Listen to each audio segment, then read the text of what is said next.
están? Bienvenidos nuevamente a su podcast de Negocios a la Vida, donde hablamos de todo aquello que puede repercutir en tu vida ante una muy mala decisión: finanzas, fiscal, comercio, emprendedurismo, inversiones, política y el desmadre del mundo. Y como todas las semanas, tengo que agradecerles de todo corazón a todas las personas que nos hacen el favor de darle like, compartir, comentar, darles estrellitas, escucharnos por audio, vernos por YouTube. La verdad es que estamos muy contentos y muy agradecidos con todos ustedes. Saben de todo corazón que ustedes, nos debemos realmente a ustedes y estamos aquí con mucho cariño y con mucho amor para estar compartiendo información, a veces buena, a veces no tanto, y de todo un poquito, controversias y de todo este rollo que estamos viviendo en nuestro país y en el mundo y todo este desmadre. Se dieron cuenta que la semana pasada evidentemente no grabamos episodio, no subimos episodio y tengo que confesarles que la realidad es que sí lo iba a hacer. Pero al final, ya saben, Semana Santa y todo este rollo, fue semana corta, afortunadamente, y digo afortunadamente en el sentido que la verdad es que marzo fue un mes bastante pesado para un servidor.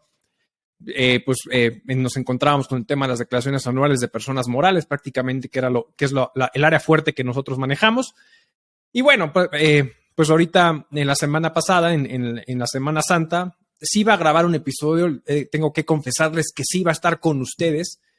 Pero, pues resulta que mi señora, también que tiene ahí en su chamba, pues generalmente trabaja en estas épocas. Ahora no es que no haya trabajado, sino que redujo su tema laboral, pues realmente no le invirtió tanto tiempo. Entonces eso permitió que pudiéramos hacer otras cosas y la verdad es que platicando, echando cotorreo y todo el rollo, dije, bueno, pues vámonos a darle la semanita. Entonces al final, a la mera hora, terminé decidiendo pues no grabar episodio, sinceramente, y estar con mi señora, la dueña de mis quincenas. Digo, no tengo quincenas, pero la dueña, ahora sí que con ella compartir muchas cosas, estarla disfrutando prácticamente el semana larga, en el sentido de estar pues prácticamente desde el jueves en la tardecita, el viernes ya el sabadito y dominguito, y bueno, regresando a chambear arduamente el lunes. Y bueno, aquí estamos. No queríamos dejar pasar otra semana más para compartir información con todos ustedes. En verdad, muchísimas gracias.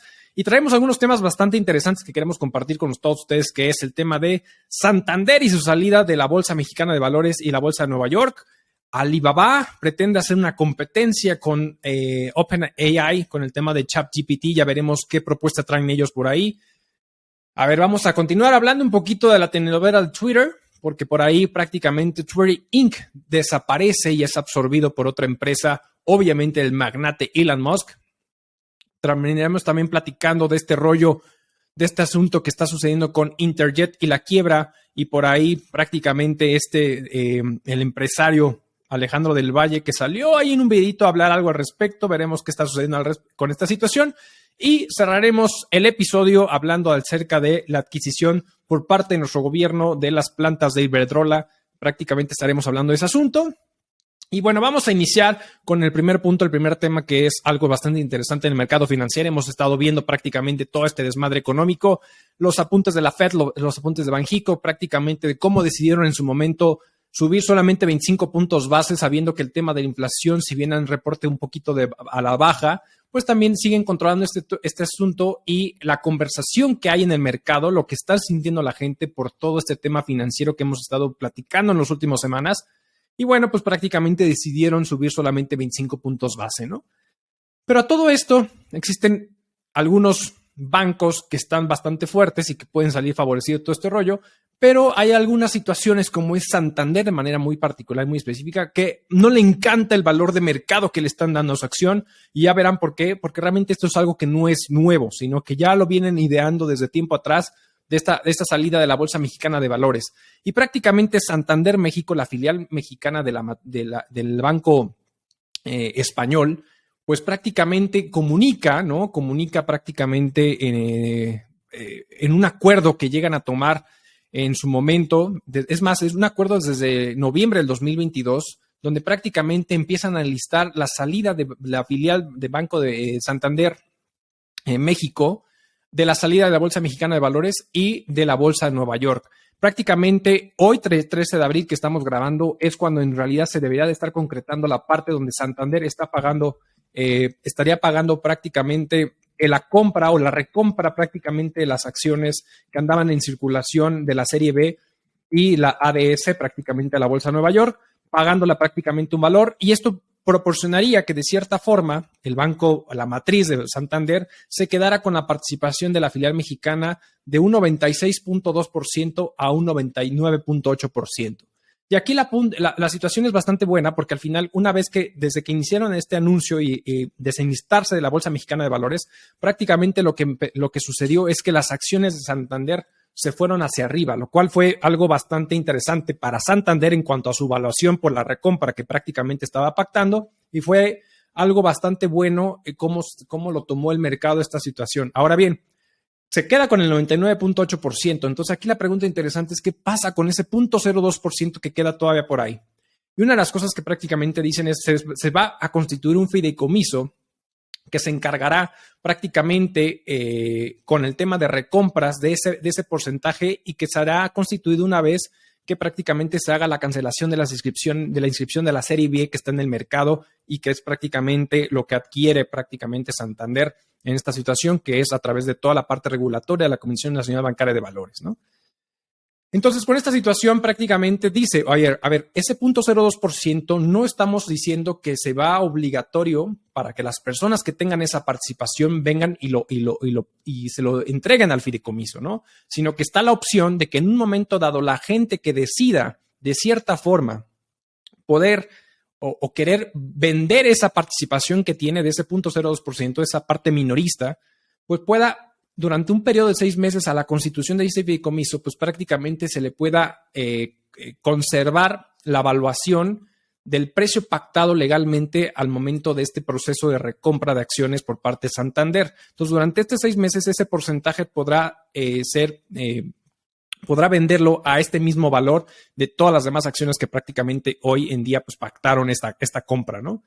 Si no, pues posteriormente seguramente será el valor de mercado y toda esta situación, o habrá que ver un poquito cuáles son las consideraciones, pero bueno, le da esa posibilidad a la gente, no te estoy obligando a que prácticamente me las vendas, sino que simplemente te dejo ahí un fideicomiso de cierta forma para poder hacer el tema de la recompra, y durante un periodo de 6 meses, una ventana de 6 meses, te voy a dar la opción de que al final pues puedas verte beneficiado del valor pactado de la compra, porque el valor pactado de la compra la verdad es que fue algo bastante interesante. Ahora, esta situación, el tema era de los pocos bancos realmente que estaban enlistados en la Comisión Nacional Bancaria de Valores. Aquí uno de los asuntos, sabemos que es uno de los bancos más fuertes en México, al igual que lo que es Banorte y lo que es BBVA. Aquí uno de los puntos bien interesantes es ¿por qué se sale? O sea, ¿qué es lo que está buscando y qué es lo que está generando? O sea, muchas veces vemos, y pareciera que es un poquito la tirada, y hemos platicado en otros episodios, cómo es que Elon Musk de Twitter, bueno, cuando compra Twitter lo que buscaba era hacerlo privado, y ha estado intentando incluso hacer Tesla privado y volverlo a quitar del mercado de valores, porque prácticamente una de las tendencias que no le gusta, específicamente ahorita hablando de Elon Musk, es que no le gusta el tema de la evaluación del mercado respecto a cómo es el mercado quien decide prácticamente la evaluación de las acciones en ese entorno de estira y afloja, ¿no? Prácticamente Santander es algo similar, porque no es la primera vez. En el 2021 ya habían lanzado un comunicado prácticamente para desenlistarse de la Comisión Nacional Bancaria de Valores, pero en junio de ese mismo año prácticamente se retractan de esta posición. ¿Qué es lo que estaba sucediendo? ¿Qué es lo que está pasando? Para ver un poquito el contexto de la historia de lo que sucedió. Realmente en 2017, Santander alcanza un máximo histórico respecto a la evaluación de sus acciones, ¿no? en la bolsa. Pero con el tema de la pandemia, prácticamente en 2021, cae de manera brutal, cae de una forma muy fuerte, prácticamente de una evaluación que tenían de 36 pesos, si no me equivoco, números cerrados. En valor de la acción termina cayendo casi en 13 pesos, números cerrados, un poquito menos, 12 punto y tantos pesos por acción. Entonces, este tema de las altas y subidas prácticamente del valor de las acciones es algo que a Santander no le gustó definitivamente, y dijo, no, la verdad, yo creo que el mercado no está siendo justo con lo que vale la neta mi negocio, lo que vale realmente Santander. Entonces quiero quitarlo del valor de mercado y más bien valuarlo prácticamente a nivel privado, ¿no? Llevarlo a un tema privado. Entonces ya lo habían intentado, se echaron para atrás, pero ahora sí la cumplieron, ahora sí van prácticamente por el 100% para quedar completamente como un tema de institución privada. Entonces es una decisión que se tomó, como bien comentaba, ya el 30 de noviembre del 2022. Entonces, Realmente es una tirada bien interesante de Santander. Creo que le fue bien en cuanto a la evaluación. Y bueno, pues enhorabuena. La verdad es que los bancos españoles han sido uno de los que han manejado hasta cierto punto bien el tema económico hasta ahorita, porque ustedes recordarán en la crisis financiera del 2008, prácticamente BBVA y Santander no les fue tan mal, realmente subsistieron, les fue bien. Y ahorita pues han sabido manejar el tema económico y toda esta situación que estamos viendo. Entonces, pues ahora sí que Santander, enhorabuena con esta movida financiera. Y la verdad es que es algo bastante interesante. Pasemos al siguiente punto que queremos platicar con ustedes, que es el tema de Alibaba quiere hacerle competencia a Microsoft, ¿no? Al lado occidental con un tema con su famoso ChatGPT. Obviamente Alibaba no le está diciendo que se va a construir un ChatGPT, sino algo similar a eso, ¿no? ¿Cuál es la propuesta? Pues prácticamente que pueda hablar inglés y mandarín. Y aquí el tema es cómo le llamaron. La verdad es que, perdón la pronunciación, pero es mandarín la pronunciación, ¿no? Entonces, realmente cómo le llaman es Tanguy Changwen, que es como le están llamando. Y aquí una de las puestas es que prácticamente Alibaba Cloud, que es todos los servicios en la nube, que tiene prácticamente esta empresa tipo Amazon Web Services y todo ese tipo de cosas, bueno, pero del lado oriental, que ha sido una de las empresas que está apostándole para que a través de Alibaba haga este lanzamiento de esta inteligencia artificial y que prácticamente busca integrarlo con todas las demás estructuras económicas que tiene en tema de comercio electrónico, en tema de comunicación empresarial a través de los servidores que prácticamente tiene allá, tipo Microsoft, tipo Amazon y cierta forma. Y pues es lo que está buscando en este futuro cercano prácticamente China, o en este caso Alibaba, con esta propuesta de su inteligencia artificial. Obviamente, a ver, como sabemos que actúa China y como le gusta a China ejercer, obviamente tiene que estar ligado a los valores fundamentales de la República Popular de China, ¿no? Que es prácticamente, va a estar regulado por lo que es la Administración de Ciberespacio de China y estará con base a adherirse a las normas socialistas fundamentales que al final le den un valor social prácticamente a lo que están buscando, ¿no? Van a tener un tema de ley de seguridad de datos y cómo van a manejar el tema de la información personal. Prácticamente esto es algo, el tema de la inteligencia artificial ha sido un asunto bastante interesante. Ya hablamos la semana pasada del tema de esta famosa carta donde Elon Musk, Steve Wozniak y muchos otros más, pues prácticamente lanzan y solicitan que se pause el tema del desarrollo de inteligencia artificial durante 6 meses, sobre todo pensando en que, bueno, no hemos puesto las cartas sobre la mesa, no hemos visto realmente hacia dónde va el tema de la inteligencia artificial, no hemos puesto parámetros. Y prácticamente es una de las cosas que de cierta forma, pues ahí están jugando con este asunto. Y bueno, la verdad es que China, como sabemos, no se iba a quedar atrás y está desarrollando sus propios protocolos y su propia inteligencia artificial. Y seguramente pues muy controlada por el gobierno, que es algo que siempre o últimamente, en toda esta última época prácticamente China, a través de su mandatario Xi Jinping, pues le gusta controlar, no le gusta que existan capitalistas privados más fuertes que el propio gobierno. Entonces es como ha intervenido. Pero bueno, es una apuesta bastante interesante que al final pues ya van a empezar a tener competencia muy interesante por parte del área oriental, los occidentales, ¿no? Entonces es algo bastante interesante. Ahora, todo este tema de la inteligencia artificial, como comento, prácticamente pues es un tema que es nuevo, que está en boga. Y pues por ahí prácticamente surgen, ya saben, ya hablamos incluso también la semana pasada de cómo Mozilla, ¿no? A través de su Mozilla AI, buscaba prácticamente el desarrollo democratizado de la inteligencia artificial. Bueno, pues ahorita pareciera que no es el único, porque también incluso, y está Santander involucrado, Santander y Microsoft se han unido junto con Oxentia Foundation, que hay un reto global para emprendedores de 11 países. Estos 11 países prácticamente son Reino Unido, Uruguay, Polonia, Portugal, México, España, Estados Unidos, Chile, Brasil, Argentina y Alemania. Prácticamente lo que están poniendo sobre la mesa es poder dar una beca Santander Global Challenge para poder desarrollar prácticamente una inteligencia artificial con sentido social. Es decir, cómo podemos los emprendedores generar una inteligencia artificial útil para el ser humano de cierta forma. Entonces están desarrollando toda esta parte. Entonces al final hay todo un tema de los que buscan democratizar la de inteligencia artificial, los que solamente buscan el tema económico. Y bueno, ahí ya saben, con este tema de carácter, responsabilidad social y este tipo de cosas, bueno, pues por ahí prácticamente ya Microsoft y Santander firman esto con Oxentia Foundation para poder producir este concurso, el cual en un momento dado los premios se estarán efectuando prácticamente el 29 de julio en Silicon Valley. Y lo que buscan es prácticamente que los ganadores de esos premios pues puedan entrar en este proceso de Conecta de Santander X100, donde podrán recibir asesoramiento, formación de entidades, incubadora de negocios, el tema de capital, clientes, talentos y prácticamente, pues obviamente todo el networking que puede generar, la verdad. Entonces, es una apuesta interesante de Santander y Microsoft que se unen con toda esta propuesta del lado oriental que está buscando el tema de desarrollo propio de la inteligencia artificial. No se va a quedar atrás, evidentemente. Entonces, es una apuesta interesante cómo se está moviendo todo este rollo. Veremos cómo se desarrolla. Y bueno, pues pasemos a un tercer punto que quiero tocar con ustedes, que es el tema de qué está pasando con esta telenovela de Twitter.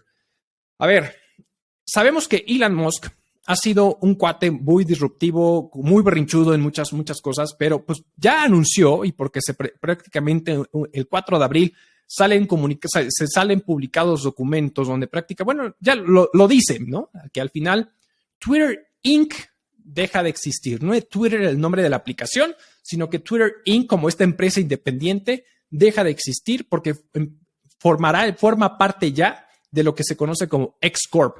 X-Corp es una empresa de este magnate que de cierta manera este tema de X así tiene una historia bastante interesante con Elon y se remonta prácticamente en aquellos ayeres del 99, en 1999, cuando prácticamente Elon funda lo que se llama como X.com o X.com, ¿no?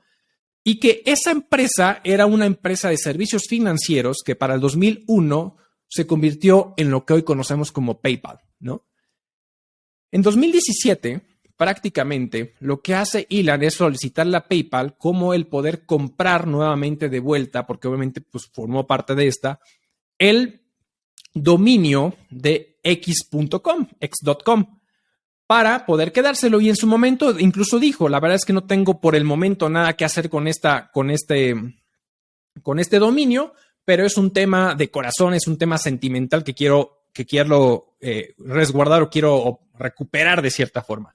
La verdad es que es un cuate que no da pasos sin guarache, ¿no? Entonces, con esto, prácticamente con el tema de esta transacción, ¿no? Que hace de Twitter Inc. a X-Corp, pues prácticamente lo que busca es darle esta fortaleza y que Musk, y ya en este subpodcast hemos platicado de cuál era la tendencia que buscaba prácticamente Musk, pues ya lo dejó claro. O sea, al final lo dijo, quiero convertir o transformar a Twitter X en un servicio amplio, muy similar a lo que es WeChat en China, donde prácticamente es una aplicación que puedes hacer cualquier tipo de transacción financiera, solicitud de comida, solicitud de repartición, chat, o sea, puedes hacer 1001 cosas. Entonces, esta aplicación prácticamente, y ya lo habíamos platicado en su momento cuando Elon anuncia la compra de Twitter en su momento, en algún episodio que platicamos de eso, sabíamos que esta era la tendencia y bueno, ahorita sí ya lo dejó más en claro. Y prácticamente Elon en una conferencia junto con Morgan Stanley, pues han puesto buscar esta inclusión para desarrollar y hacer crecer prácticamente lo que es Twitter en su momento a esta súper aplicación financiera y generar incluso transacciones peer-to-peer, donde prácticamente los usuarios puedan estar ganando intereses por las transacciones de dinero en efectivo. Entonces, es una apuesta bastante interesante. Ahorita, una de las cosas que está buscando Elon es cacaraquear todos los proyectos que está queriendo buscar a través de Twitter, porque si bien compró en más de 44 mil millones de dólares prácticamente la plataforma, hoy internamente parecer la evaluación de Twitter no está en más de 20 mil millones de dólares, lo cual es muy por debajo del 50% o muy debajo del 50% de lo que en su momento valía o adquirió Twitter. Entonces busca llevar la plataforma a un nivel impresionante para que pueda recuperar pues prácticamente la inversión que hizo. La verdad es que es un cuate, ya hizo despidos masivos, ya reestructuró Twitter de una manera brutal, ya está anunciando, está buscando prácticamente un director general porque es claramente que él no puede con ello. Y de cierta manera incluso se está viendo repercusiones incluso en las acciones de Tesla, porque al final toda la parte de Tesla pues no les está gustando que Elon está perdiendo el tiempo de cierta forma directamente en Twitter, cuando de cierta forma tendría que estar desarrollando o yendo hacia adelante con tema de Tesla, SpaceX y todo ese tipo de cosas. Entonces, bueno, es una movida bastante interesante lo que está haciendo. Lo que él está buscando prácticamente, Elon, con el tema de Twitter, es que en el futuro pueda llegar a ser una empresa que valga 250,000 millones de dólares. La verdad es que es una movida impresionante lo que quiere hacer. La verdad es que tiene que meterle muchas cosas. Yo creo que sí lo va a lograr. Va a ser yo creo que una carrera contra se va a topar contra muchas cosas que al final siempre que se ha topado él y muchos otros empresarios. Entonces, la verdad es que es una apuesta muy buena, muy interesante. Y enhorabuena por Elon, enhorabuena por Twitter y enhorabuena por X-Corp. La verdad es que ojalá y sí lleve a este otro nivel con todas las decisiones buenas o malas para algunos u otros que pudiera estar tomando alrededor de esta aplicación o esta plataforma que personalmente yo les comentaba, yo sí utilizo mucho por tema de noticias. Realmente creo que es una buena plataforma. Veremos a qué nivel lo puede llegar a generar. Enhorabuena. Le deseamos todo lo mejor y sobre todo a todas aquellas personas que usan Twitter para información, para mentar madres y todo el rollo por la libertad de expresión. Bueno, pues veremos cómo termina esta historia, esta telenovela prácticamente de Twitter y su dueño Elon Musk. Vámonos. Queremos platicar otro punto interesante que es el tema de la quiebra de Interjet. Ay, esta historia, la historia de una muerte anunciada, la verdad es que es algo muy triste, sobre todo para los trabajadores, sobre todo para la industria aeronáutica, la industria de aviación, perdón, por tema de pues, las empresas mexicanas, que fue una empresa que personalmente creo que creció bastante buena. A mí me gustaba Interjet, creo que a mucha gente le gustaba Interjet. Fue una empresa que nació como un proyecto pues ahora sí que de aviones, o más bien de servicios de aviación de a bajo costo, y de ahí pues fue creciendo poco a poco hasta llegar a un punto que la verdad es que fue muy mal manejado. La historia está así. Cuando llega AMLO al poder, prácticamente estaba de presidente la familia Alemán, ¿no? De cierta manera. Y a pesar de que había muy buena relación con el presidente AMLO de esta familia, pues la verdad es que una de las posturas que de cierta manera vimos y que ha sido contundente por parte del presidente es decir, no más apoyos, no más financiamientos, no más subsidios públicos a los sectores privados, porque al final siempre hemos terminado rescatando a las empresas, que es un uso y costumbre prácticamente de los gobiernos anteriores, que no estamos dispuestos a asumir ahora como gobierno en turno, ¿no? Entonces, esta postura ha sido muy marcada por parte del gobierno de AMLO, ¿no? No soy yo para decir nada, pues al final no sé si es una postura interesante, buena o mala, porque por un lado tenemos, por ejemplo, a China, que de cierta manera China también tiene una postura similar y dice, no, si la voy a rescatar me la quedo yo con permiso y nos vemos, ¿no? Por otro lado tenemos un Estados Unidos que dice, inyecto billetes si me conviene o si necesito por un tema político o un tema social, entonces le voy a inyectar. Y en México como que todavía no estamos claros en esa postura porque a veces hacemos movimientos interesantes o a veces no. Pero bueno, esa fue la postura que nuestro presidente tomó. Y entonces esta empresa, Interjet, que inició como una empresa de aerolínea de bajo costo y que fue prácticamente subiendo de categoría de manera muy interesante, pues lamentablemente durante todo este proceso, todo este trayecto, empezó a tomar decisiones operativas y administrativas bastante malas hasta llegar a un momento de apalancamiento, de generar una deuda bastante fuerte y muy, muy mala. En ese entonces, Miguel Alemán Magnani prácticamente era el presidente todavía hasta diciembre del 2020, donde ya empezó todo este despapalle. Ya le habían dicho a él en 2019 prácticamente que se declarara en bancarrota porque era como el momento ideal para poder entrar a un tema de renegociación de créditos y renegociación de todo lo que tenía para poder recuperar la aerolínea.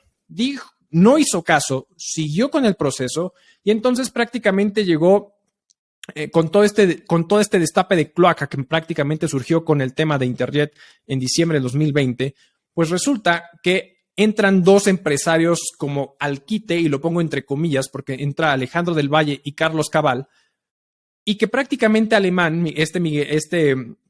Miguel Alemán comenta que fue defraudado por los socios, prácticamente refiriéndose a estos cuates, a estos dos, tanto Alejandro del Valle como Carlos Cabal, porque prácticamente los dos dijeron que iban a entrar con $150 millones a entrar al rescate de Interjet con la consigna de que prácticamente Miguel Alemán entregara la mayoría de las acciones a estos dos empresarios, ¿no?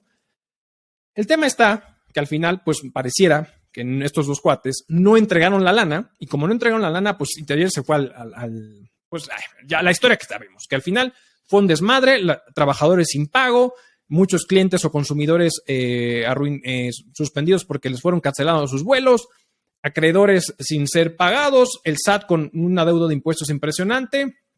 Y entonces Miguel Alemán decide exiliarse porque obviamente, entre muchas otras cosas, pues empiezan a esculcar que tiene pues adeudos fiscales en su familia, Interjet, etcétera, y pues generan una orden de aprehensión. Y en esta orden de aprehensión, pues dice, patitas, ¿pa' qué te quiero? Y se va a Francia y ahí está autoexiliado prácticamente, porque está esta orden de aprehensión, pisa el país y toma la barbón, lo van a agarrar. Entonces desde Francia está yendo y siguiendo minutas y todo este tipo de cosas. Mientras tanto, pues prácticamente Alejandro del Valle y el ex socio Carlos Cabal, Alejandro del Valle es quien está actualmente como en este tema de llevar Interjet a través incluso de su hijo, que por ahí hay un videito que hoy toca este punto. Pero el tema es que como nunca llegó el dinero, pues Interjet se fue prácticamente al traste. La historia de Alejandro del Valle es un cuate que cuando llega prácticamente igual el presidente AMLO, pues se jactó tener muy buenas relaciones, se jactó como si fuera el rey Midas, que él las podía todas, yo las puedo todas. Prácticamente se jactaba de tener muy buenas relaciones y pretendía hacer negocios prácticamente con los cajeros del Banco Bienestar y del Seguro Social. No le salió la jugada como quería y aparte después fue detenido, ¿no? Y estuvo en prisión, si no me equivoco, de 5 a 6 meses prácticamente por un tema de abuso sexual y por violencia familiar. O sea, una fichita así, es una fichita al cuate, el señor, ¿no? Y por el otro lado, pues también la historia de Alejandro Cabal, pues, de Carlos Cabal, perdón, pues tampoco es muy buena. Todos tienen un oscuro pasado, ¿no? Entonces, en esta situación prácticamente, pues resulta que ya un juez que llevaba el proceso de concurso mercantil, que es como en Estados Unidos le conocen como el famoso Chapter 11, que es dedicar un proceso de concurso para reestructurar adeudos y poder rescatar a la empresa o en su defecto, pues llevarla a la quiebra. Bueno, pues el juez que llevaba este proceso prácticamente dicta sentencia o dicta la quiebra de Interjet y que entonces tenía que prácticamente rematar los bienes para poder pagar al mayor número de acreedores posibles, entre ellos a sus trabajadores. Si no me equivoco, alrededor de 5,000 trabajadores. Entonces, a sus trabajadores, obviamente el SAT está formado en esa lista, el Seguro Social, el Infonavit y muchos otros acreedores prácticamente está. El tema bastante interesante es que el día que sale el tema de la quiebra por parte de este juez, Alejandro del Valle lanza un video y conferencias a través de Zoom, donde prácticamente de manera muy positiva y con carta en mano y con documentos en mano que no sabemos qué decía, simplemente mostró los documentos, pudiera haberse una carta en blanco y se acabó. Pero prácticamente sale y lo menciona y dice, mira, tengo noticias muy buenas, creo que para Interjet estamos llegando a acuerdos con acreedores para esta reestructura. La verdad es que estamos llegando a unos acuerdos muy interesantes. Nos acercamos con las autoridades fiscales para poder pagar la totalidad de los créditos vía en especie, es decir, vía con bienes y en parcialidades con otros temas, es decir, financiamiento y con bienes en especie de cierta forma, ¿no? Ya había anunciado que todo eso estaba bien, que ya habían acordado y que incluso había prácticamente contratado a Morgan Stanley como esta financiera importantísima, como para poder decir, ya tenemos todo bien estructurado. Y de repente sopas. Pues el juez dicta este tema y obviamente Alejandro del Valle ya lanza comunicados de es imprescindible, no puede ser que el juez haya dictado la quiebra. A pesar de la quiebra, estamos seguros que estamos reestructurando los adeudos, ya llegamos a acuerdos y Interjet va a volar nuevamente a finales del 2023. Entonces, esta historia está bastante interesante para saber si realmente lo va a lograr. Personalmente creo que tiene muchas cosas en contra y no creo que realmente lo vaya a lograr, porque a pesar de que, porque incluso, y aquí, híjole, empiezan a destaparse con muchos asuntos, porque él menciona definitivamente que Morgan Stanley ya está como puesto y se está aliando con ellos y whatever, y Morgan Stanley ya lanza un comunicado y dice, no, ¿cuándo te acercaste conmigo? Nosotros no teníamos ningún acuerdo, ningún tema de servicios, no tenemos nada celebrado con Interjet. Así que a nosotros ni nos metas. Entonces, bajo esa postura dices, ah, caray, pues entonces estás dando patadas de ahogado, estás queriendo vender un asunto que no es. La verdad es que aquí hay muchísimos afectados, trabajadores, las autoridades fiscales, acreedores y evidentemente los consumidores. La gente que también quedó a deberse por temas de vuelos. Y entonces la verdad es que es un tema bastante duro para mucha gente. Yo personalmente, yo creo, y ojalá y me equivoque, sinceramente ojalá y me equivoque, pero yo creo que Interjet no lo va a lograr, o por lo menos no bajo la tutela de Alejandro del Valle, para poder volver a volar a Interjet a finales de este año. Tendría que suceder muchas cosas a su favor, lo cual por eso digo, ojalá y me equivoque.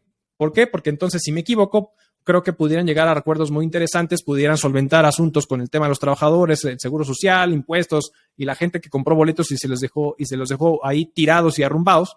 La verdad es que creo que pudiera ser algo interesante, pero lo veo bastante complicado. Entonces, este tipo de las aerolíneas mexicanas que estamos viendo, porque están ya Aeromar y muchas otras, a Mexicana de Aviación y todo este rollo que hemos estado viendo, la verdad es que es un asunto bastante delicado y que, bueno, la verdad es que me queda claro que es un asunto muy mal manejado internamente que está afectando a mucha gente. Entonces, la verdad es que, híjole, ojalá y pues proceda de la mejor manera posible en este asunto. Una de las cosas bastante interesantes, ustedes recordarán que en un episodio platicamos del tema del cabotaje, que al final había sido una propuesta por el presidente Andrés Manuel López Obrador de pues, permitir a las aerolíneas extranjeras poder vender, ¿no?, rutas internas en territorio mexicano, lo cual pues hubo gente que pegó gritos en el cielo y las asociaciones involucradas dijeron no, porque al final vas a afectar el tema de la economía de las empresas mexicanas. Yo sí creía que iba a afectar las economías mexicanas. Bueno, el presidente ya se retractó, no lo ha descartado por completo, pero sí dijo vamos a revisar de cierta forma el asunto, porque por un lado dicen le dicen prácticamente los expertos es si tú piensas que al final con el tema del cabotaje vas a disminuir el precio, que es lo que buscaba la competición, el tema de la competencia de mercado y al final poder bajar precios, la verdad es que lo que dicen es no va a haber baja de precios, lo único que sí puede provocar económicamente interno es que al final afectes a las economías internas de las aerolíneas mexicanas, porque al final las extranjeras podrán pues prácticamente involucrarse en ese sentido de una manera más fuerte posiblemente y nos afectes totalmente. Entonces, con este tipo de cosas hay muchas cosas alrededor. Entonces, la verdad es que creo que Interjet lamentablemente sí se va a la quiebra, o sí, por lo menos ya el juez ya lo dictó, y como que ahí Alejandro del Valle se está resistiendo, entonces, híjole, lamentablemente este asunto, y pues que sale mucha gente afectada, y bueno, pues prácticamente es algo que queríamos compartir con ustedes en este asunto, y nos pasamos a un último tema que también ha sido bastante controversial y bastante interesante, que es el tema de Iberdrola y México. Este asunto donde al final México compra o adquiere estas 13 plantas energéticas, ¿no? Ya hablaremos de este asunto, donde al final una es eólica y 12 son de ciclos combinados o a través de combustión fósil, de combustible fósil, ¿no? Entonces, a ver, platicaremos un poquito de este asunto. ¿Cuál es el tema de Iberdrola? Iberdrola realmente es una empresa española que está situada en el País Vasco y prácticamente se dedica a producir, distribuir y comercializar energía.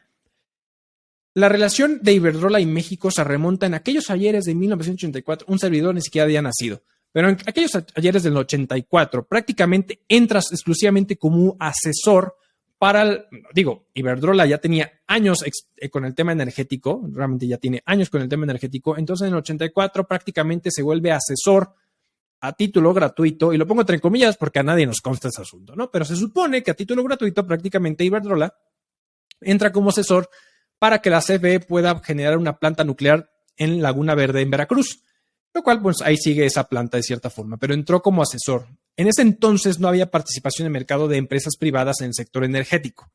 Para ahí del año 1997, con esta famosa ley de servicio público de energía eléctrica y ante una escasez o una situación de margen transaccional por el tema de reserva eléctrica, pues prácticamente la CFE saca por primera vez las primeras centrales, pues ahora sí que en concesión o en venta, prácticamente bajo el régimen de productor externo de energía, famoso PIE. Este dato de este régimen que existió antes, todavía hasta antes de la reforma eléctrica del 2013, que es un punto importantísimo en este asunto de Iberdrola, es cuál es la función. Y prácticamente es donde el productor, ¿no? Prácticamente en este caso, como ejemplo, Iberdrola, pues se encarga de diseñar, suministrar, construye, opera y posee una central eléctrica, ¿no? Y en este caso, pues eran de ciclos combinados. Y con un contrato de suministro de potencia y energía a 25 años, y una vez que transcurriera ese plazo, pues la central seguía siendo del productor, ¿no? En este caso, Iberdrola, ¿no? Entonces, dado este asunto y esta primera apertura, prácticamente en el año 98, Iberdrola se viene a México y abre su filial. Y entonces, en el año 1999, prácticamente gana su primer compra o adquisición de estas centrales, que estaba prácticamente puesto a la venta, pues la CFE. En 2007, prácticamente liderados, sabemos que estaba Felipe Calderón, que juega un papel fundamental en este asunto, pues prácticamente con todo este tema de la energía renovable, pues, y bueno, la estrecha relación que tiene Felipe Calderón con España, la verdad, ¿no? Pues ya se fue para allá y todo el rollo, la historia política real, ¿no? Entonces, pues prácticamente Iberdrola invierte en México en 2007, vuelvo al punto, cuando Felipe Calderón estaba de presidente, en su primer parque eólico. Y entonces aquí viene el chismecito. El 4 de abril, el presidente Andrés Manuel López Obrador prácticamente anuncia una nueva nacionalización del sector energético, el sector eléctrico, donde compra estas 13 plantas generadoras de energía eléctrica por $6,000 millones. En el momento que se anuncia esta compra, las acciones de Iberdrola suben. O sea, tras anuncio subió en ese momento un 2.8% más o menos, lo cual fue bien recibido por los inversionistas y bien recibido por el mercado que está invirtiendo prácticamente en la empresa Iberdrola. Y ahorita iremos platicando y desmenuzando un poquito el porqué de este asunto. Entonces, en esta situación, cuando se anuncia prácticamente lo que busca Iberdrola con esta lana, o sea, una de las cosas que pretende hacer Iberdrola con esta lana que va a recibir prácticamente el gobierno mexicano, pues es prácticamente apostarle al crecimiento principalmente en Estados Unidos y en Europa. ¿Por qué? Porque prácticamente el mercado de Iberdrola, lo más fuerte está en Estados Unidos. Estados Unidos representa el 36.4% del mercado de Iberdrola y de ahí viene Europa, dividido principalmente entre España y Reino Unido. Por el lado, España representa el 23.5 y el Reino Unido 23.59. La pregunta es, ¿cuánto representa México para Iberdrola? La realidad es que para México, Iberdrola representa el 5.46 y por abajo está como un 4.8 está Brasil. ¿Y por qué Brasil es importante en esta conversación? Porque una vez que anuncia de cierta manera la compra o esta transacción con el gobierno mexicano, Iberdrola también toma una decisión o se acerca con el presidente Lula de Brasil prácticamente para decirle, vamos a querer invertir en Brasil en generar energía renovable y queremos invertir $5,800 millones. Entonces ya hay un acuerdo entre Iberdrola y Brasil para llegar a esta transacción. Mientras tanto, por un lado, al final, una de las apuestas interesantes que está buscando Iberdrola, pues es seguir siendo o ir quitando todo el tema de las energías fósiles o los combustibles fósiles, y poder irse generando en una industria vertical donde su comercio transaccional, su mercado vertical, pues esté con base a energías renovables. Entonces, el hecho de que México le haya adquirido prácticamente por lo menos 12 plantas de ciclos combinados, pues va hacia el objetivo perseguido por Iberdrola. Por el otro lado, tenemos que obviamente México canta victoria porque dice, estamos nacionalizando el tema de la energía eléctrica, que es la postura política mexicana que hoy en día estamos teniendo. ¿Quién gana? ¿Quién pierde? Porque hay una conversación inminente y bien interesante alrededor de todo este rollo. Porque por un lado, tenemos a un presidente que dice que México ganó, lo cual, en verdad, lo digo, espero que sí, porque creo que hay muchas cosas alrededor que no cuadran esta transacción.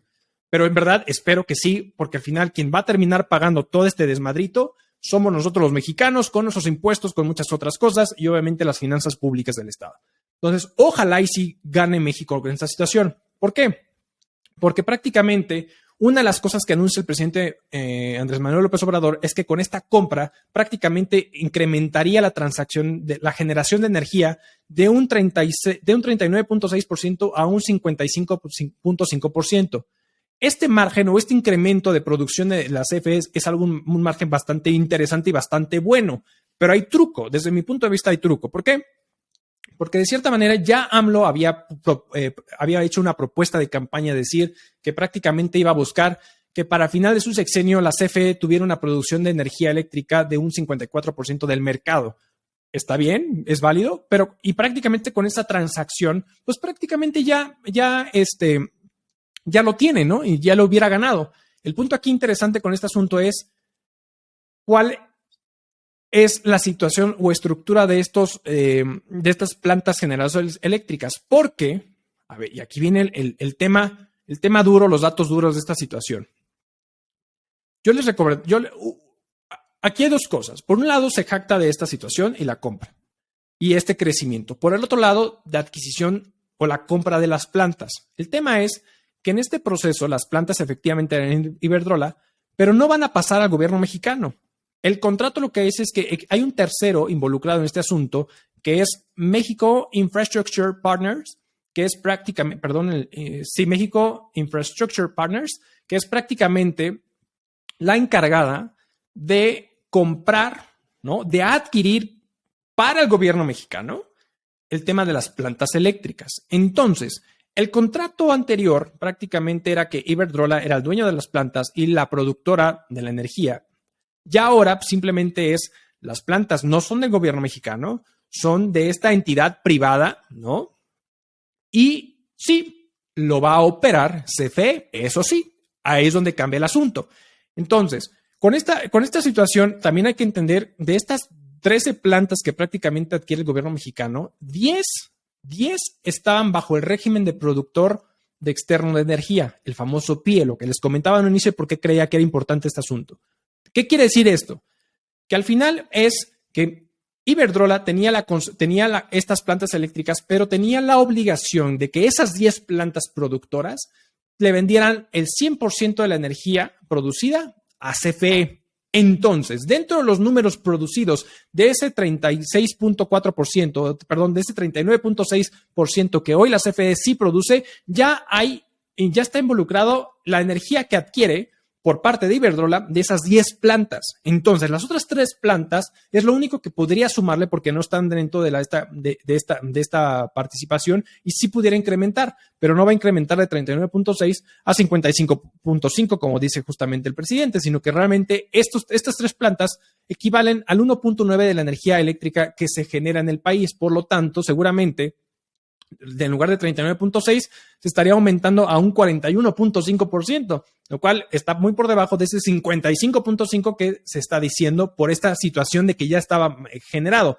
Ahora, también hay otro tema bastante interesante involucrado que es justamente la COFECE, como este organismo independiente donde tiene que prácticamente avalar si efectivamente la concesión por el tema de cómo está regulado el tema legislativo, el tema legal actualmente, pues el tema del famoso monopolio, esta práctica monopólica que pudiera generarse a través de la CFE. Y falta prácticamente que la COFECE pues dé la autorización y dé la aprobación prácticamente de esta transacción, porque no se ha dado. Entonces, creo que hay muchos temas involucrados con este asunto que hay que ver. Ahora bien, ¿quién lo va a pagar? O sea, al final, ¿quién lo está pagando? Porque de cierta manera, si bien no se está emitiendo deuda como para generar apalancamiento, pues seguramente, y por ahí prácticamente Fonadín, que es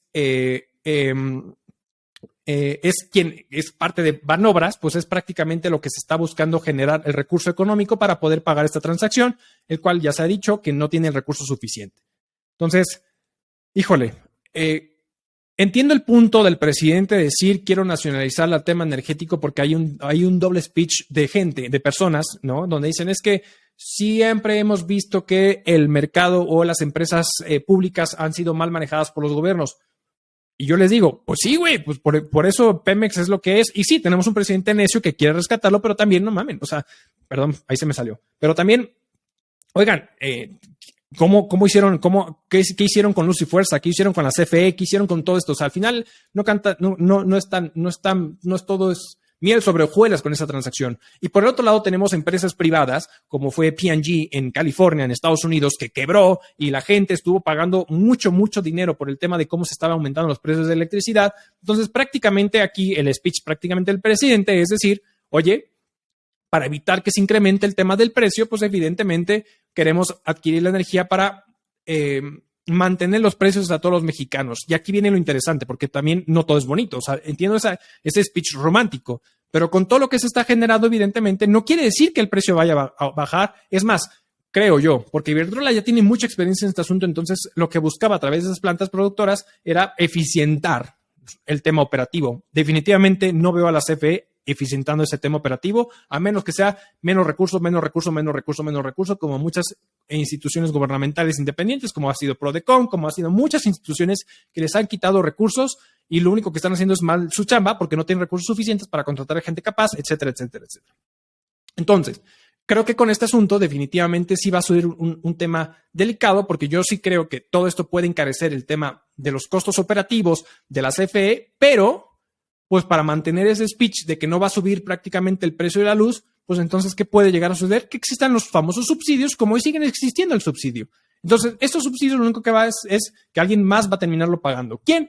Los contribuyentes, la gente que paga impuestos y muchas otras situaciones alrededor, como para decir, tengo que meterle más, tengo que recaudar más, porque tengo que cumplir con estas promesas que estoy haciendo. Entonces, ¿qué también? ¿Quién ganó? ¿Quién perdió? La verdad es que creo que hay un speech de ambas posturas. Obviamente, a Iberdrola creo que sí super ganó con este asunto, definitivamente, aunque digan que no. La verdad es que super ganó con este asunto. O sea, que digan no a algunos, ¿no? Porque está este speech de la otra parte. Pero México, en verdad, espero que no le vaya mal con esta transacción, pero definitivamente los números que nos están pintando no son. O sea, eso es una realidad que a ver, Dios mío, o sea, no es una realidad estos números, entonces no se vayan con esa finta. Y bueno, o sea, al final, ojalá, y bueno, al punto, ojalá, no nos vaya mal con estas decisiones de los gobernantes que tenemos. Al final se está tomando la decisión, veremos en qué sucede todo, en qué acaba, y ojalá el día de mañana no lo terminemos pagando por este tipo de decisiones. No estoy diciendo que está completamente mal, pero tampoco estoy diciendo que está bien. Entonces, con este asunto, definitivamente es algo que queríamos compartir con ustedes en este su episodio, en este su podcast. Saben que estamos en todas las plataformas de audio, en Google Podcast, Apple Podcast, Amazon Music, Spotify, y también tenemos en YouTube nuestro video podcast. Suscríbase, dele a la campanita, no sea malo, comparta, comente y mándaselo a un amigo, a un primo, a un tío, a un hermano. En verdad nos ayudaría mucho que nos ayuden a compartir su episodio, su podcast, para que siga creciendo la comunidad. Les deseamos muchas gracias a todos. Nos vemos a la próxima y hasta luego.